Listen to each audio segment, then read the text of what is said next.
রাজধানী বেইজিং এই মুহূর্তে একটি অভূতপূর্ব শক্তি প্রদর্শনের জন্য প্রস্তুত হয়েছে, যার পরিকল্পনা করেছেন প্রেসিডেন্ট শি জিনপিং নিজেই।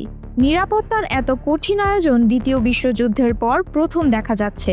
তিয়েনানমেন স্কয়ারে ৮ বিশালাকার চীনা পতাকা উঠছে কমিউনিস্ট চীনের প্রতিষ্ঠাতা মাও সেতুংয়ের প্রতিকৃতির পাশে। সমাবেশ স্থলে রাশিয়া এবং উত্তর কোরিয়ার প্রেসিডেন্ট সহ ২৬টি দেশের রাষ্ট্রপ্রধানের জন্য আসন সংরক্ষিত, যা শি জিনপিং এর বড় কূটনৈতিক বিজয়। বেইজিং এমন কঠোর নিরাপত্তা ব্যবস্থার মুখে পড়েছে যা শহরের ২১ মিলিয়ন বাসিন্দার জীবনকে সম্পূর্ণভাবে বদলে দিয়েছে। প্যারেড কমান্ড অফিসের কর্মকর্তারা বলেছেন, সর্বোচ্চ নীতি হলো জনগণকে যতটা সম্ভব কম বিরক্ত করা, কিন্তু বাস্তবতা সম্পূর্ণ উল্টো। সাপ্তাহিক রাত্রিকালীন মহড়ার সময় ট্যাঙ্কের শব্দ শোনা যাচ্ছিল এবং মার্চিংয়ের আওয়াজ প্যারেড রুটের অনেক দূর পর্যন্ত পৌঁছেছে। চাংআন অ্যাভিনিউর কাছে বসবাসকারী লোকদের বলা হয়েছে তাদের বারান্দায় না যেতে, যাতে মহড়া গোপন রাখা যায়। এই জমকালো অনুষ্ঠানের পেছনে রয়েছে চীনের গভীর অভ্যন্তরীণ সমস্যা।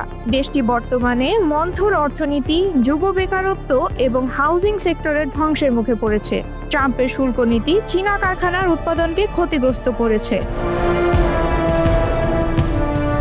বিশ্লেষকরা বলছেন, শি জিনপিং এখন অর্থনৈতিক সুবিধার পরিবর্তে জাতীয়তাবাদী কারণে তার শাসনের ন্যায্যতা খুঁজছেন। পারফরমেন্স লেজিটিমেসি বা পার্টির শাসনের অধিকারের নতুন উৎস খুঁজে নিতে হচ্ছে। বেইজিংয়ের প্রস্তুতি আসলে কমিউনিস্ট পার্টির একটি বিশাল শহরের উপর নিয়ন্ত্রণের প্রমাণ।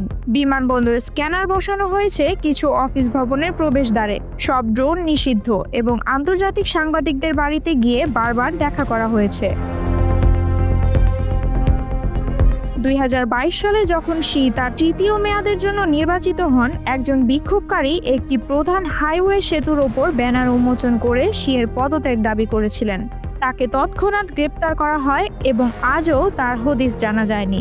এমন ঘটনার পুনরাবৃত্তি ঠেকাতেই এত কঠোর নিরাপত্তা ব্যবস্থা। চীনের জন্য এই প্যারেড কেবল সামরিক শক্তির প্রদর্শন নয়, বরং একটি নতুন বিশ্ব ব্যবস্থার ইঙ্গিত, যা আমেরিকার নেতৃত্বাধীন আন্তর্জাতিক ব্যবস্থার বিকল্প হতে পারে।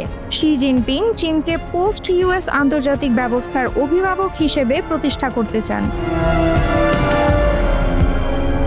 প্যারেডে নতুন প্রজন্মের পারমাণবিক অস্ত্র, হাইপারসোনিক ক্ষেপণাস্ত্র এবং মানবহীন ড্রোন প্রদর্শিত হবে বলে আশা করা হচ্ছে। সামরিক বিশ্লেষকরা বলছেন, এই অস্ত্রসমূহ চীন যুক্তরাষ্ট্রের সামরিক শক্তির ভারসাম্য সমান করতে সাহায্য করবে। যদিও সরকার জাতীয়তাবাদী আবেগ জাগানোর চেষ্টা করছে, সাধারণ জনগণের মধ্যে মিশ্র প্রতিক্রিয়া দেখা যাচ্ছে। ঝিহু প্ল্যাটফর্মে একটি জনপ্রিয় মন্তব্য, যা পরে মুছে ফেলা হয়েছে, সেখানে সরকারকে প্যারেডে কম অর্থ খরচ করে জনগণের জীবনযাত্রার মান উন্নয়নে মনোযোগ দিতে অনুরোধ করা হয়েছিল। শি জিনপিং এর এই মহামুহূর্ত শুধু চীনের অভ্যন্তরীণ নিয়ন্ত্রণের প্রমাণই নয়, বরং বিশ্ব রাজনীতিতে একটি নতুন শক্তি কাঠামোর সূচনাও। পুতিন এবং কিম জং উনের উপস্থিতি পশ্চিমা বিশ্বের কাছে একটি স্পষ্ট বার্তা পাঠাচ্ছে যে বিকল্প শক্তি জোট গড়ে উঠেছে। তবে অভ্যন্তরীণ অর্থনৈতিক চ্যালেঞ্জ এবং জনগণের ক্রমবর্ধমান অসন্তোষের মুখে শি জিনপিং এর এই জাঁকজমক কতটা টেকসই হবে, সেটাই এখন বড় প্রশ্ন।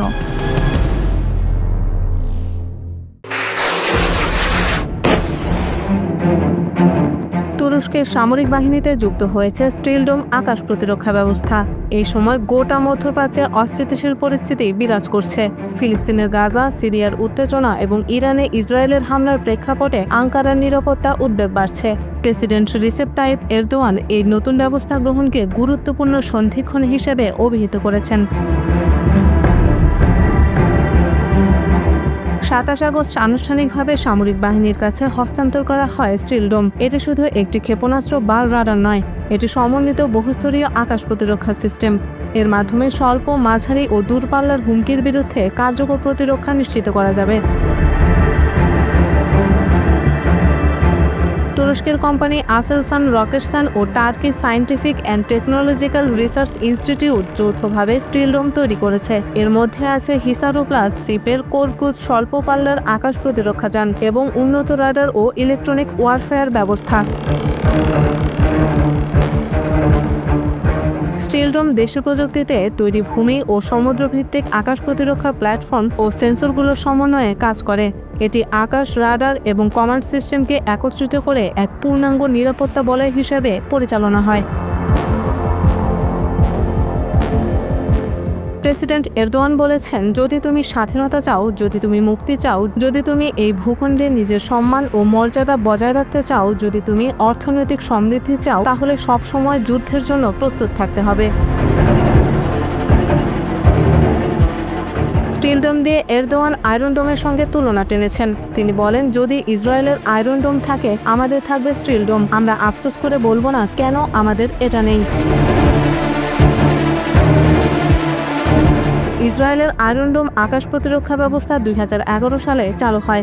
এটি স্বল্প পাল্লার হুমকিগুলো রকেট, মর্টার ও ড্রোনকে মাঝ আকাশে ধ্বংস করে দেয়। ইসরায়েলি সেনা দাবি করে, আয়রন ডোমের মাধ্যমে তারা হামাসের ছোড়া রকেটের 90% ধ্বংস করতে সক্ষম। কিন্তু স্টিল ডোম আয়রন ডোমের মতো একক ব্যবস্থা নয়। এটি তুরস্কের বিভিন্ন আকাশ প্রতিরক্ষা সিস্টেমের সমন্বয়। এতে রয়েছে গুরস, গোরপার্ক, আলকা, গোকদেনিস, গোকসুর এবং রকেটস্থানের মতো লেভেন্থ ইত্যাদি। সব একত্রিত হয়ে একটি সমন্বিত বহুস্তরীয় আকাশ প্রতিরক্ষা ব্যবস্থা গঠন করেছে। স্টিল ডোম এখনও কোনো যুদ্ধ বা হামলার পরীক্ষার মুখে পড়েনি। তবে তুরস্কের প্রতিরক্ষা শিল্পের সুনাম, ন্যাটো মানের প্রযুক্তি এবং দেশি উৎপাদিত ক্ষেপণাস্ত্র এটিকে সক্ষম করে তুলবে। এটি শুধুমাত্র আকাশ প্রতিরক্ষা নয়, বরং আঙ্কারার সামরিক সক্ষমতা ও ভূরাজনৈতিক শক্তির প্রতীক। বিশ্লেষকরা বলছেন, মধ্যপ্রাচ্যের অস্থিতিশীল পরিস্থিতিতে আকাশ প্রতিরক্ষা শক্তিশালী করাটা অত্যন্ত গুরুত্বপূর্ণ। ইরানের উপর ইসরায়েলের হামলা এবং মধ্যপ্রাচ্যের তুরস্ককে নিশানা করার সম্ভাবনা স্টিল ডোমকে একটি জরুরি পদক্ষেপে পরিণত করেছে। শক্তি ও প্রযুক্তির দিক থেকে স্টিল ডোম হয়তো আয়রন ডোমের মতো সমমানের নাও হতে পারে, তবে এটি তুরস্কের সামরিক সক্ষমতাকে নতুন উচ্চতায় নিয়ে যাবে। এটি শুধু আকাশে প্রতিরক্ষা ব্যবস্থা নয়, রাজনৈতিক ও কৌশলগত শক্তির প্রতীকও বটে। তুরস্কের স্টিল ডোম কেবল একটি প্রতিরক্ষা ব্যবস্থা নয়, এটি আঙ্কারার সংকল্পের প্রকাশ, নিজের আকাশ, নাগরিক এবং ভূখণ্ড রক্ষা করতে প্রস্তুত। মধ্যপ্রাচ্যে অস্থিতিশীল পরিস্থিতি ও আঞ্চলিক শক্তির ভারসাম্য বিবেচনায় স্টিল ডোম তুরস্কের জন্য নতুন এক নিরাপত্তা বলয় এবং শক্তি প্রদর্শন।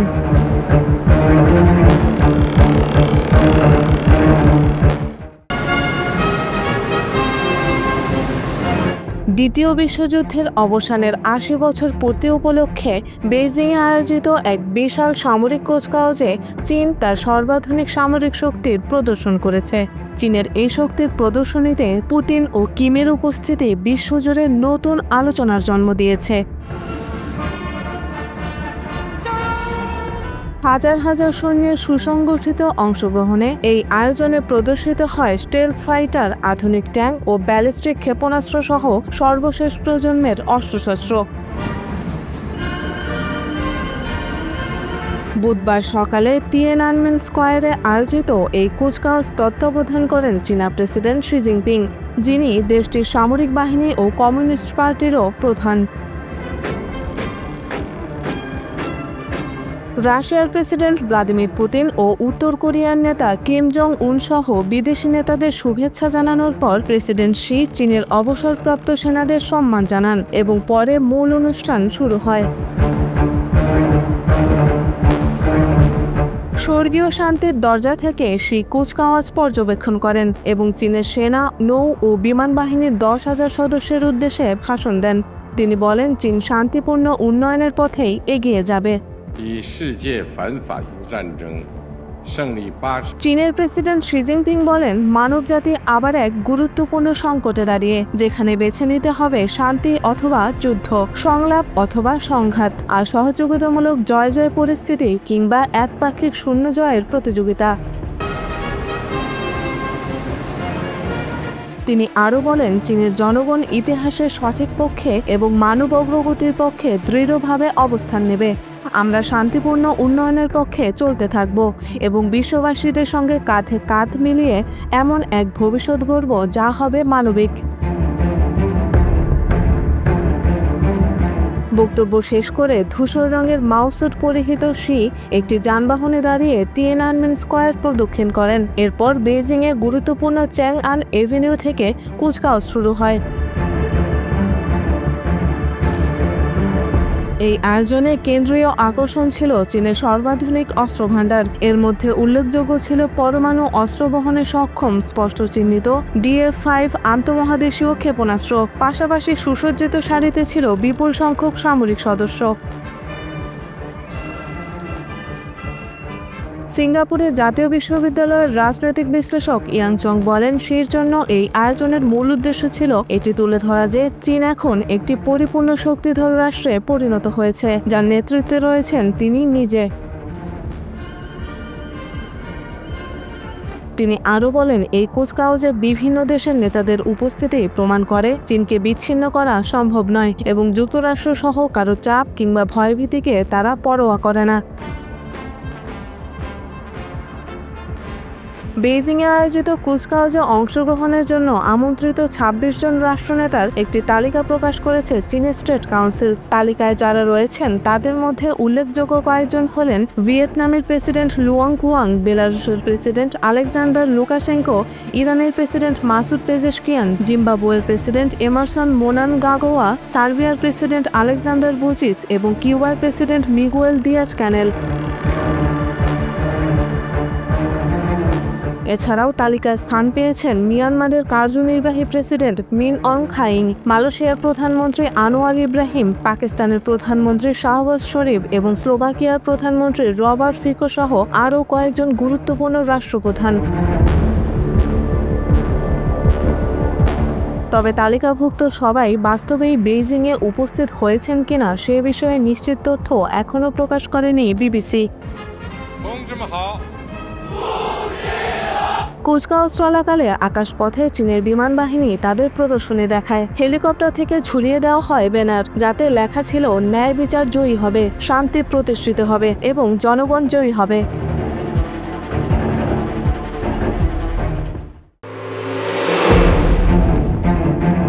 গাজা উপত্যকায় চলমান রক্তক্ষয়ী সংঘাতের মাঝেই উঠে এলো এক চাঞ্চল্যকর তথ্য। যুক্তরাষ্ট্রের প্রেসিডেন্ট ডোনাল্ড ট্রাম্প গাজা উপত্যকাকে কমপক্ষে ১০ বছরের জন্য নিজেদের নিয়ন্ত্রণে আনার পরিকল্পনা করেছে। শুধু তাই নয়, অঞ্চলটিকে পর্যটন কেন্দ্র ও প্রযুক্তি হাব হিসেবে গড়ে তোলার ইচ্ছাও প্রকাশ করেছে ওয়াশিংটন। ওয়াশিংটন পোস্টের এক প্রতিবেদনে জানানো হয়েছে, ট্রাম্প প্রশাসনের এই পরিকল্পনা অনুযায়ী গাজা উপত্যকাকে ট্রাস্টিশিপ বা ট্রাস্ট শাসনের আওতায় আনা হবে। অর্থাৎ অন্তত ১ দশকের জন্য মার্কিন প্রশাসন সরাসরি এখানকার নিয়ন্ত্রণ নেবে। এ সময় গাজাকে একদিকে পর্যটন অবকাশ কেন্দ্রে পরিণত করার পাশাপাশি উচ্চ প্রযুক্তি উৎপাদন ও শিল্পায়নের মাধ্যমে নতুনভাবে সাজানোর পরিকল্পনা করা হয়েছে। এই প্রস্তাবের সঙ্গে মিলে যায় গত ফেব্রুয়ারি ট্রাম্পের মন্তব্য। সে সময় তিনি বলেছিলেন, যুক্তরাষ্ট্র চাইলে গাজা নিয়ন্ত্রণ নিতে পারে, এখনকার অধিবাসীদের সরিয়ে দিয়ে পুরো উপত্যকাকে নতুনভাবে নির্মাণ করতে পারে। ওয়াশিংটন পোস্ট জানিয়েছে, সেই চিন্তার অংশ হিসেবেই এখন পরিকল্পনায় আছে গাজার ২০ লাখেরও বেশি মানুষকে অস্থায়ীভাবে অন্যত্র স্থানান্তর করা। কেউ চাইলে উপত্যকা ছেড়ে চলে যেতে পারবে, আবার চাইলে সীমিত ও সুরক্ষিত এলাকায় থাকতে পারবে। এদিকে গাজার জন্য যুক্তরাষ্ট্র যে পরিকল্পনা করছে, পশ্চিম তীরের জন্য ভিন্ন ইঙ্গিত দিচ্ছে ইসরায়েল। ফ্রান্স সহ ইউরোপের কয়েকটি দেশ সম্প্রতি ফিলিস্তিনিকে রাষ্ট্র হিসেবে স্বীকৃতি দেওয়ায় ইসরায়েল এখন পাল্টা পদক্ষেপ হিসেবে পশ্চিম তীরকে নিজেদের সঙ্গে একত্রীভূত করার দিকে এগোচ্ছে। ৩ জন ইসরায়েলি কর্মকর্তার বরাতে সংবাদ সংস্থা AFP জানায়, পশ্চিম তীর দখলের মাধ্যমে ইসরায়েল আন্তর্জাতিক চাপের জবাব দিতে চাইছে। গাজা ও পশ্চিম তীর ফিলিস্তিনিদের ঐতিহাসিক ভূমি হলেও একপাশে যুক্তরাষ্ট্রের প্রশাসনিক নিয়ন্ত্রণের পরিকল্পনা আর অন্য পাশে ইসরায়েলের দখলদারির ঘোষণা ফিলিস্তিন ইস্যুকে আরও জটিল করে তুলছে। আন্তর্জাতিক মহলও এই পরিকল্পনা নিয়ে তীব্র উদ্বেগ প্রকাশ করছে। বিশ্লেষকরা বলছেন গাজার জনগণকে জোরপূর্বক স্থানান্তর করা হলে এটি এক ধরনের আধুনিক উপনিবেশবাদ হিসেবে দেখা হবে। আবার পর্যটন কেন্দ্র বা প্রযুক্তি হাবে রূপান্তরের নাম করে ফিলিস্তিনিদের ঐতিহাসিক অধিকারকে মুছে ফেলার চেষ্টা হতে পারে। একই সময়ে পশ্চিম তীরকে দখল করার ঘোষণা আন্তর্জাতিক আইন ও জাতিসংঘের প্রস্তাবের স্পষ্ট লঙ্ঘন। ফিলিস্তিনকে রাষ্ট্র হিসেবে স্বীকৃতি দেওয়ার দেশগুলো মনে করছে এই পরিকল্পনা শান্তি প্রতিষ্ঠার পরিবর্তে সংঘাতকেই দীর্ঘস্থায়ী করবে। এমন অবস্থায় জাতিসংঘের সাধারণ পরিষদে ফিলিস্তিনি ইস্যু আবারও প্রধান আলোচ্য বিষয় হয়ে উঠবে বলে ধারণা করা হচ্ছে। প্রশ্ন রয়ে যাচ্ছে, ফিলিস্তিনের জনগণের ভবিষ্যৎ কি হবে? স্বাধীন রাষ্ট্রের স্বীকৃতি নাকি নতুন এক আন্তর্জাতিক প্রভুত্বের শিকার?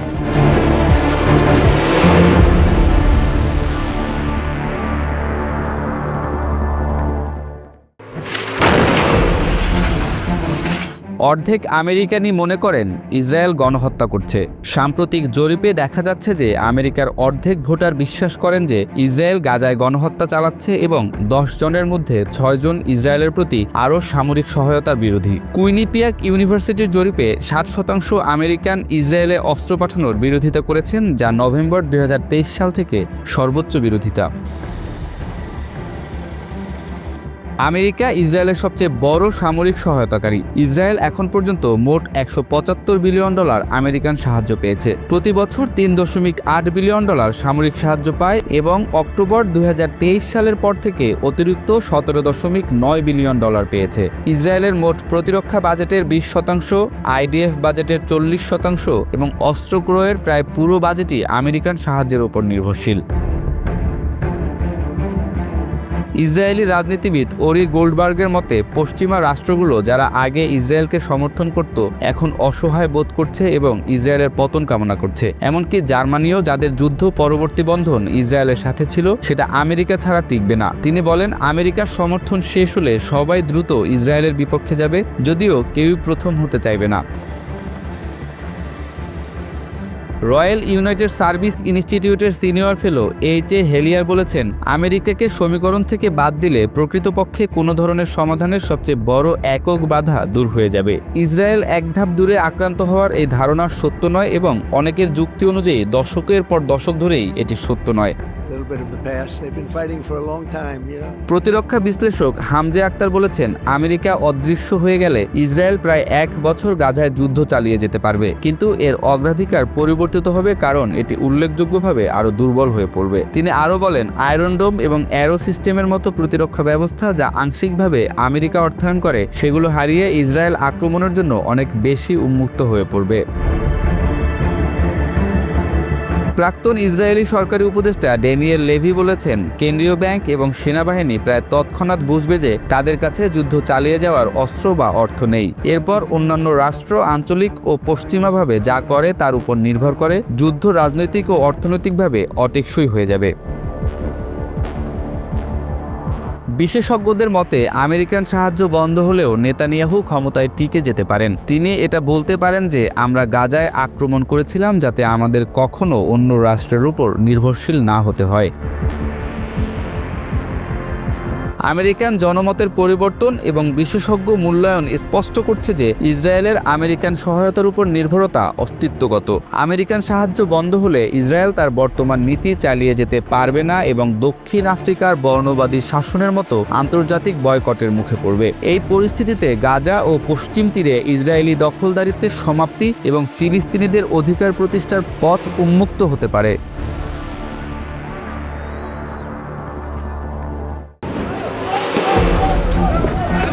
ফিলিস্তিনকে রাষ্ট্র হিসাবে স্বীকৃতি দেওয়ার পথে বড় পদক্ষেপ নিল বেলজিয়াম। চলতি মাসের শেষ দিকে জাতিসংঘের সাধারণ পরিষদে দেশটি ফিলিস্তিনকে রাষ্ট্র হিসেবে স্বীকৃতি দেবে বলে ঘোষণা করেছেন বেলজিয়ামের পররাষ্ট্রমন্ত্রী এবং উপপ্রধানমন্ত্রী ম্যাক্সিম প্রেভো। একই সঙ্গে ইসরায়েলি সরকারের বিরুদ্ধে কঠোর নিষেধাজ্ঞা আরোপের কথাও উল্লেখ করেছেন তিনি। প্রেভো সামাজিক যোগাযোগ মাধ্যম এক্সে লিখেছেন, জাতিসংঘের অধিবেশনে ফিলিস্তিনকে স্বীকৃতি দেবে বেলজিয়াম।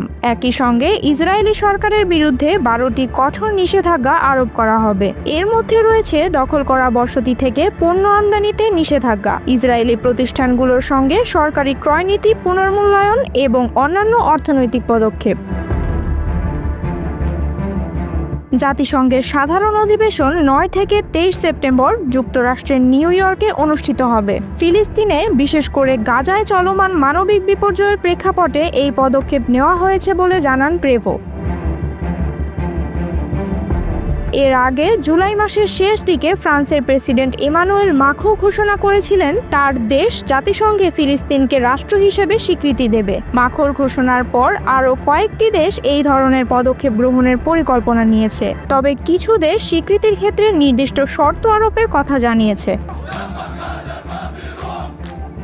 চলতি বছরের এপ্রিল পর্যন্ত জাতিসংঘের 147টি সদস্য রাষ্ট্র ফিলিস্তিনকে রাষ্ট্র হিসেবে স্বীকৃতি দিয়েছে। এটি জাতিসংঘের মোট সদস্য সংখ্যার প্রায় 75%।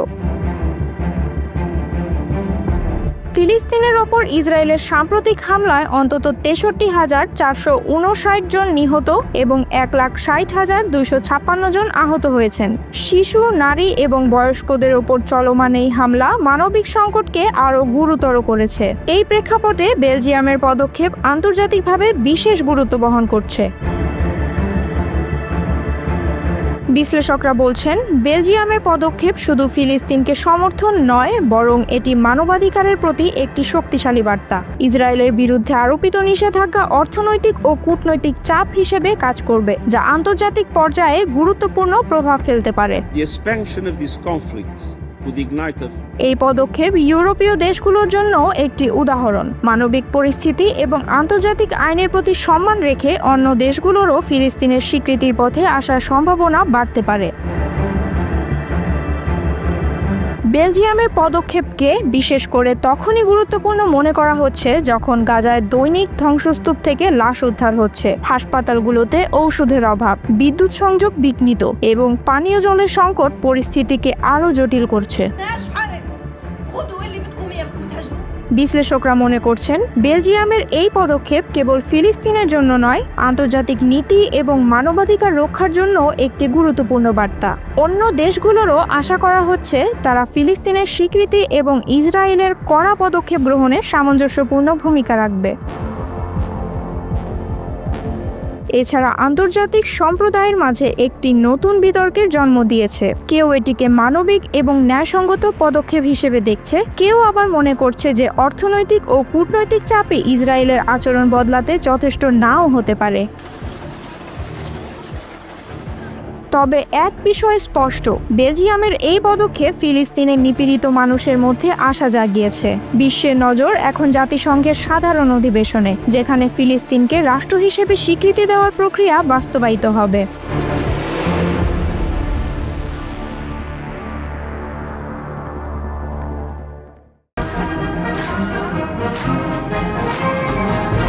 চীনের সামরিক মহাপ্রদর্শনী দেখেও নির্লিপ্ত ট্রাম্প বলছেন, চীন রাশিয়া এক হলেও তার জন্য চিন্তার কোনো বিষয় নয়। তবে ভেতরে ভেতরে তিনি বেশ উদ্বিগ্ন বলে মনে করছেন বিশ্লেষকরা।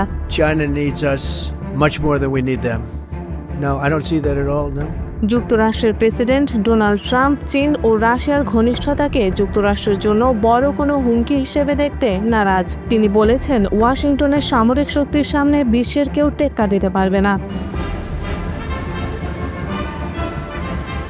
মঙ্গলবার এক রেডিও সাক্ষাৎকারে যখন ট্রাম্পকে চীন রাশিয়া জোট সম্পর্কে প্রশ্ন করা হয়, তিনি বলেন, আমি এই নিয়ে মোটেও চিন্তিত নই। ট্রাম্প বলেন, আমাদের বিশ্বের সবচেয়ে শক্তিশালী সেনাবাহিনী রয়েছে। কোনো দেশ তাদের সামরিক শক্তি আমাদের বিরুদ্ধে ব্যবহার করবে না। কেউ এমন ভুল করলে নিজেদের ধ্বংস নিজেরাই ডেকে আনবে। রাশিয়া ইউক্রেন যুদ্ধ দ্রুত শেষ করার প্রতিশ্রুতি দিয়ে নির্বাচনী প্রচারণা চালিয়েছিলেন ট্রাম্প।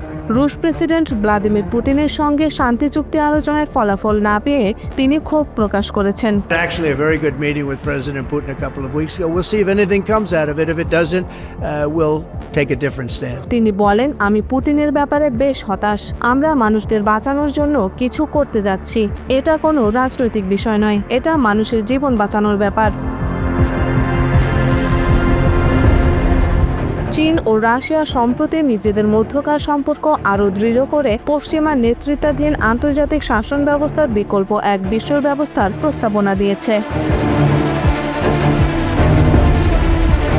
চীনের তিয়ানজিনের সাংহাই কোঅপারেশন অর্গানাইজেশনের সামিটে চীনের প্রেসিডেন্ট শি জিনপিং ও পুতিন ওয়াশিংটনের বৈশ্বিক আধিপত্য নিয়ে সমালোচনা করেছেন।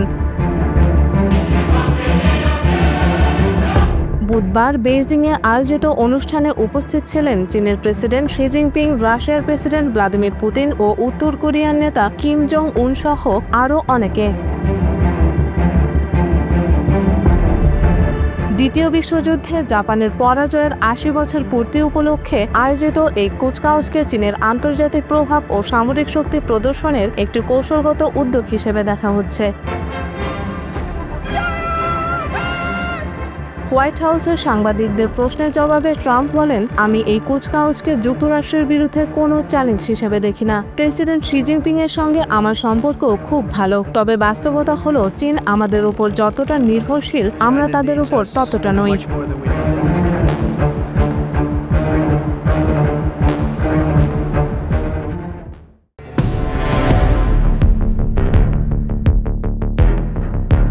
বেইজিংয়ে বিশাল মঞ্চ সাজিয়ে অনুষ্ঠিত হলো এক অভূতপূর্ব সামরিক শোভাযাত্রা। এই দর্শনীয় ও শক্তিমত্তার প্রদর্শনীতে বিশ্ববাসীর সামনে উঠে এলো চীনের সামরিক আধুনিকায়নের চমকপ্রদ চিত্র। প্রেসিডেন্ট শি জিনপিংয়ের নতুন বিশ্ব ব্যবস্থায় চীনের শীর্ষস্থানীয় অবস্থান গড়ে তোলার সংকল্পের সঙ্গে সামরিক শক্তির এক বিশাল সংঘর্ষের সাক্ষী হলো বিশ্ব।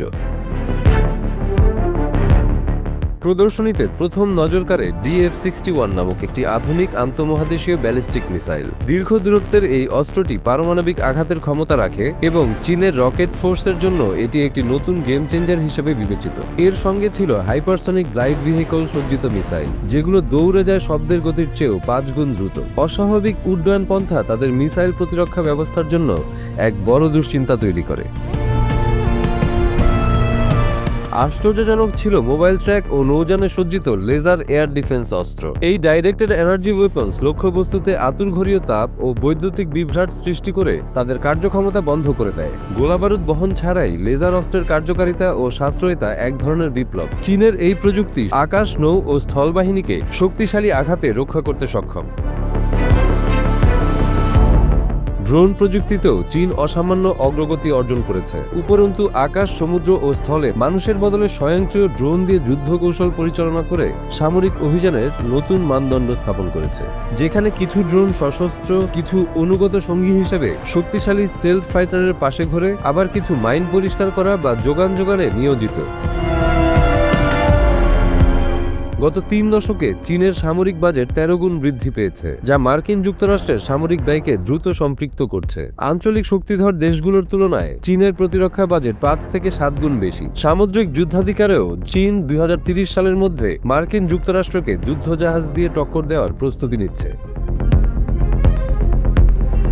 তবে শুধুমাত্র অস্ত্রের দখল নয়, আধুনিক প্রযুক্তির দক্ষতায়ও চীন যতটা এগিয়ে যাচ্ছে, মার্কিন বাহিনী তাদের যুদ্ধে অভিজ্ঞতা এবং সর্বাধুনিক প্রযুক্তির মিশেলে এখনও বিশ্বের শ্রেষ্ঠ। তবে চীনের সামরিক আধুনিকায়নে হয়তো বেশি দ্রুততা ও বড় পরিসরে বিনিয়োগ তাকে সামরিক শক্তিতে নতুন এক বিস্ময় চিহ্নের সামনে নিয়ে আসছে।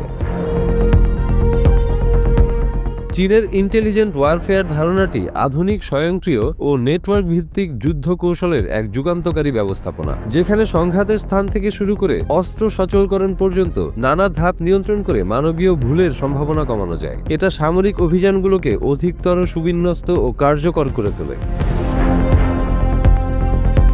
সামরিক প্রদর্শনীটি শুধু অস্ত্রের প্রদর্শনী নয়, বহু গবেষণা, পরিকল্পনা ও প্রযুক্তির উৎকর্ষের ফলাফল। এটি চীনের সামরিক শিল্পের প্রগাঢ়তায় বিশ্বকে দেখায় তারা বিশ্ব নেতৃত্বে উঠতে কতটা প্রস্তুত। শি জিনপিংয়ের নেতৃত্বে চীন আগামীর বিশ্ব নেতৃত্বের জন্য প্রযুক্তি ও সামরিক ক্ষেত্রে ব্যাপক বিনিয়োগে নামছে।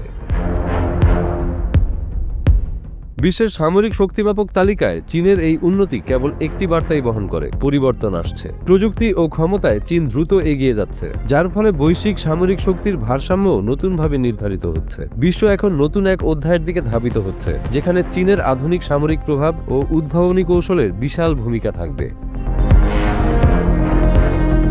চীনের এই সামরিক প্রদর্শনীর মাধ্যমে বিশ্বের সামনে স্পষ্ট হলো, তারা শুধু অস্ত্র হাতে তুলে নিচ্ছে না, এক সতর্ক ও সচেতন পরিকল্পনার সঙ্গে বিশ্ব ক্ষমতার মানচিত্রে নিজেদের অবস্থান পুনর্গঠন করছে। এটি পরিবর্তনের প্রতীক এবং আগামী দিনের বিশ্ব রাজনীতিতে চীন নিজেকে এক নতুন আঙ্গিকে প্রতিষ্ঠিত করার ইঙ্গিত বহন করে।